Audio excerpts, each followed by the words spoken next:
Well, just a quick tour of the mess. This is my first episode, or my first attempt, and just going to give you an idea of what kind of a place this is. Obviously, it's not very well organized at the time. It's been here for 10, 15 years. They're just about the same as they were the day I started. Lots of confusion. I never get much cleaner than this. And I'll just give you an idea of the material in the shop, what there is. There's my old drill press over there, and there's my newer one. All auction stuff, pretty much, except the lathe. The lathe I purchased just before I retired, and it sat for a long time, and I didn't do anything with it. Just probably the last 3-4 years have I actually started doing anything with it. And there's a 3-jaw laying there because I'm trying to experiment. See if I might just leave the 4-jaw on there permanently if I get good enough at this, adjusting it. Here's my junk pile.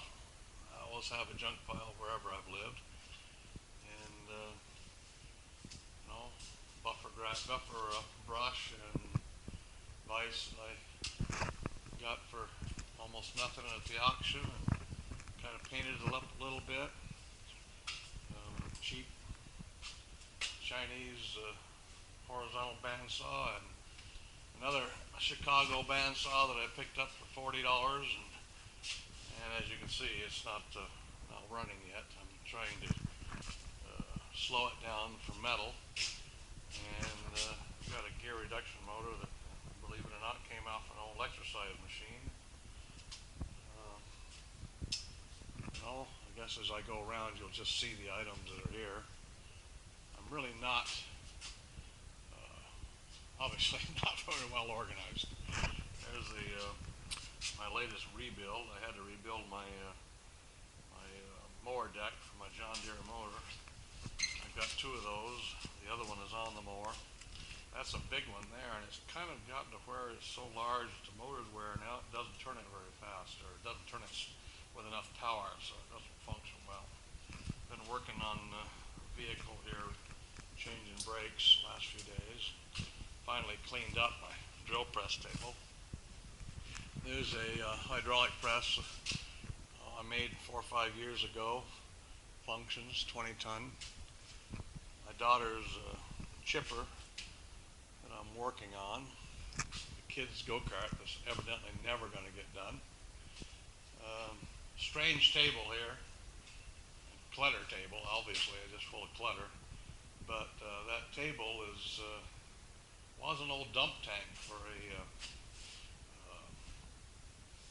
guy that made cabinets. I'm not sure exactly how he used it. And that's a ventilator for using on underground facilities where you ventilate the vaults when you go in. And it's now my evacuator for the dust and fumes from plasma cutting. So that's kind of my plasma cutting table. I can lift off sections and lay stuff over the top. This has got a tube in it that'll go clear out the door. Compressor, ring roller, settling tanks, just replacing the piston on my hydraulic lift, my TIG welder, MIG welder, just the routine stuff here, pretty much. Trying to think this all. I finally set up a separate toolbox for my smaller hand tools for metric. Got so tired of mixing them up over there with the old Craftsman box. I'm working on a winch, actually a crane, I should say. I've taken the winch off the crane, and I came off an old utility rig. Hardly ever got used. The only thing was at the end somebody had frayed the cable and jammed it, and then they just evidently sold the truck and took the crane off. I don't have the base for it. I'll have to build that. Here's a pair of, got to pick these up. Here's a pair of bolt cutters that, as you can see, somebody over abused. The Chinese, I'm sure. There's no name on them. Well, maybe there is someplace. No, a number.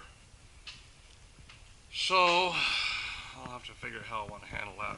I may hard face that. Try it to hard face weld that and then grind it down. I'm not sure if it's worth the trouble. But anyways, they cost me $2 at an auction.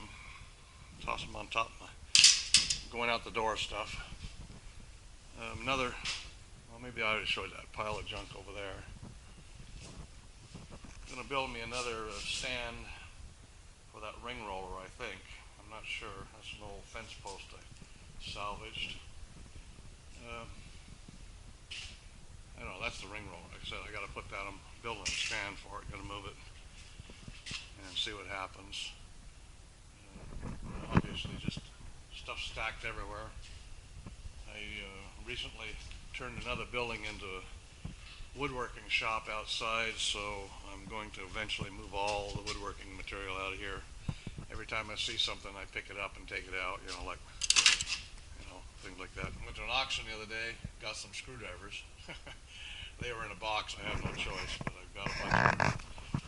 And, well, even an oldie hand loader for 30-odd cents, 30 caliber. Welding rod, I got those all at an auction, paid almost nothing for them.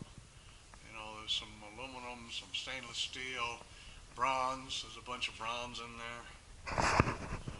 Tools, some you'll see a couple of mixes in there of some Harbor Freight stuff, which I kind of bought just to burn up almost. The die grinder there was used to cut an old 4/8 cement tile sewer pipe from the inside out, and it was at my kid's house for 5 or 6 years. I finally picked it up. The rollers for the ring roller, an old Harbor Freight bandsaw, and a Porter cable, which is a pretty good one. It was just stuffed in there.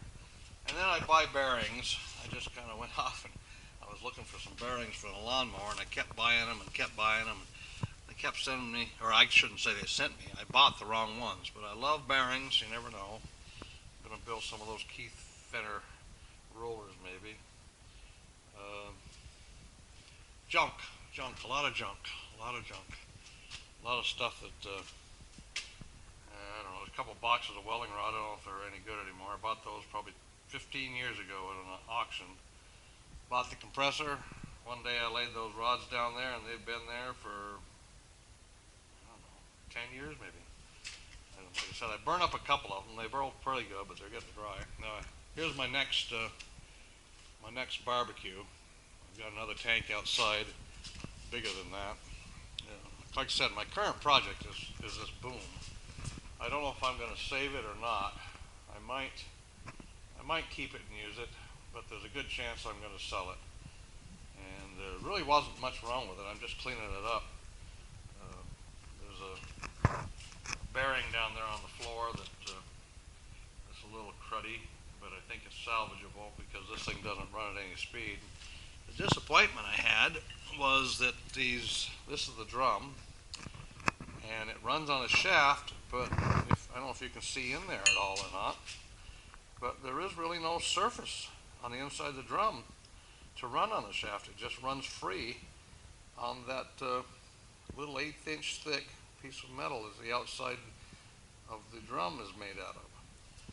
And the shaft is right here, and once I get it cleaned up, it really has a little wear right there from running. I don't understand why the bearing there fits in the end of this hole here. The shaft runs in that bearing, and yet the drum isn't attached to this pin. Weird design. Looks like it's just going to wear out there, and eventually the bearing will seize, from old age, and it'll wear a groove in this pin. But you can see there was very little use, so it's just not worn at all. It's got a couple of shims that go in there to hold it in line. It's chain driven, and when I was taking it apart, I was trying to figure out how to get the chain apart, and it's a riveted chain. There are no links in it for safety purposes, I guess, but there's the drive motor and the gear reduction. Anyhow, that's my next project. And someplace along the line, the grandchildren keep saying, "When are you going to get the go-kart going, Grandpa?" Yeah, well, that's one of those things. Not my number one priority. I was surprised as I replaced this piston, or this jack, in my lifting crane, that it actually it's real slow. I didn't like the fact that it's slower than the one that's on the floor over there, but it's the same tonnage, and it lifts about another 4 inches taller, which really increases my crane height. That crane I use to move the mill drill over here, and if I raise that mill drill with that crane, when I originally moved it, it wouldn't hardly lift it off the floor because it wouldn't lift high enough. Now I think I can pick the darn thing up maybe 4 or 5 inches off the ground, which will be an improvement. There's the motor for that chipper. Got it going. I'll tell you what, first time I ever used seafoam. Great stuff. That motor turned from a missing piece of junk into a smooth running machine.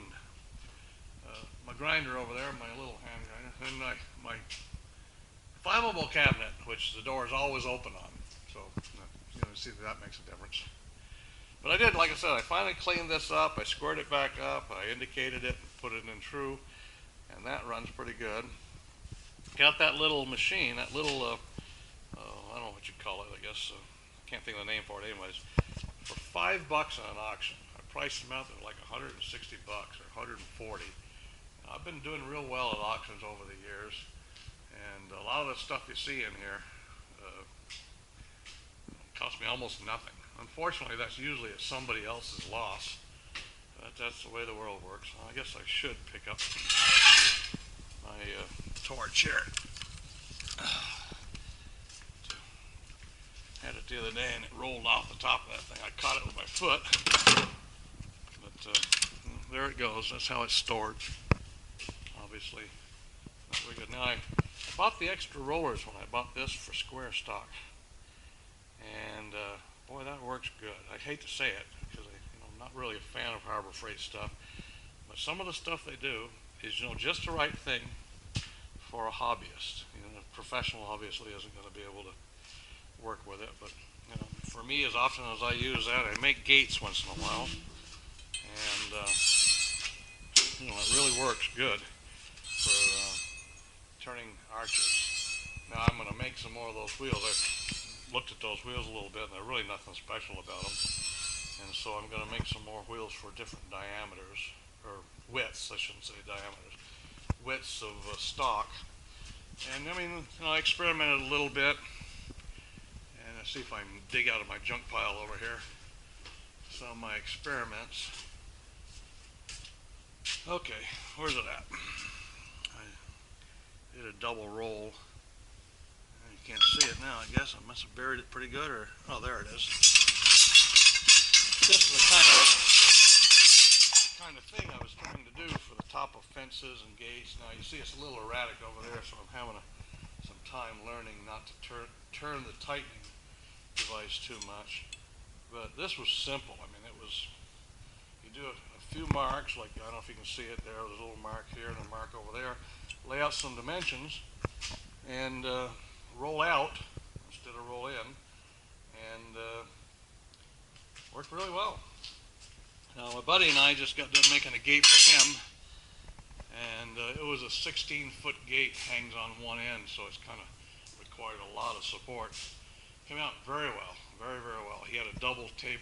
We used that roller, and he had a double crown on top of the gate. I don't know if you can see my hand like that. And we had to make those 16-foot long. They had to be perfectly identical, true match. And we came out all right. We had to play the game carefully, but that's the way it is. The other day I was at a flea market, not a flea market, but a garage sale. I don't know if you recognize what that is, but it's a balancer for a motor.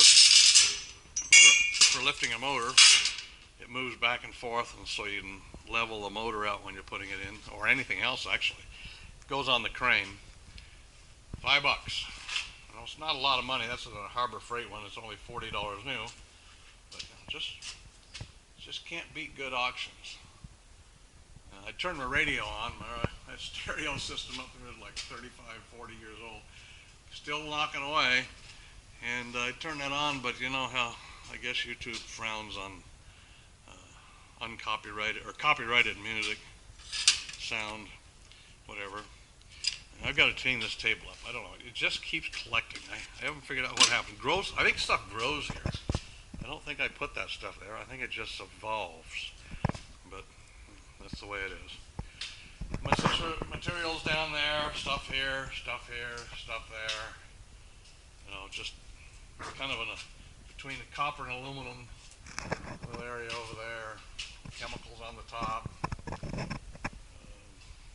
don't know. Welder. I got to shorten that up. I'm going to move the buzz box back between the wheels.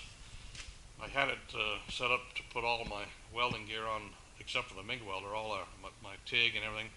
But it got to be, I had cables here and stuff wrapped around here. And the truth is, it just got too much congestion. Even though I wanted everything in one spot, when I realized that all the cables were going to intertwine with each other. So I'm going to take my plasma cutter off. That's an old ESOB